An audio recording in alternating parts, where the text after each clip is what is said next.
আজ ভোরবেলা ঊর্ধ্বধারী কিছু বনকর্মী হাতে আগ্নেয়াস্ত্র নিয়ে উপস্থিত হন উত্তরবঙ্গের বনবস্তিতে।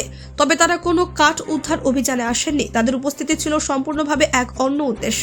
জলপাইগুড়ি জেলার মোট 100টি পরীক্ষা কেন্দ্রের মধ্যে বেশ কয়েকটি কেন্দ্র বন বিভাগের সংলগ্ন জঙ্গল এলাকায় অবস্থিত।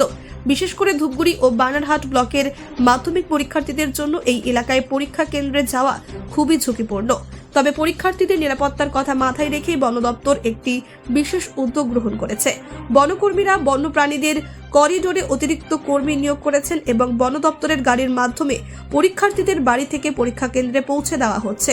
এই পদক্ষেপে অভিভাবকরা একদিকে যেমন স্বস্তি অনুভব করছেন, তেমনি পরীক্ষার্থীরা জানাচ্ছেন এই উদ্যোগ তাদের জন্য সত্যি একটি বড় সহায়ক। বলছিলাম, আপনাদের তো এটা মানে একেবারে বনাঞ্চল এলাকা।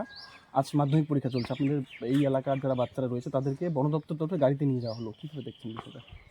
হ্যাঁ, এটা তো বিষয়টা খুব ভালো। আমাদের ফরেস্ট ভিলেজার বাচ্চারা মাধ্যমিক পরীক্ষা দিচ্ছে। বন দপ্তর উদ্যোগ নিয়েছে। আমাদের ফরেস্ট এলাকায় মোটামুটি আমাদের এখানে 7 কিলোমিটার ফরেস্ট পার হতে হয়। সেই ক্ষেত্রে আমাদের এই মোরাঘাট রেঞ্জ থেকে আমাদের পরীক্ষাদের মাধ্যমিক পরীক্ষার জন্য গাড়ি দিয়েছে, যারা মানে যাতে ওরা সুস্থভাবে পরীক্ষা সেন্টার পৌঁছায়।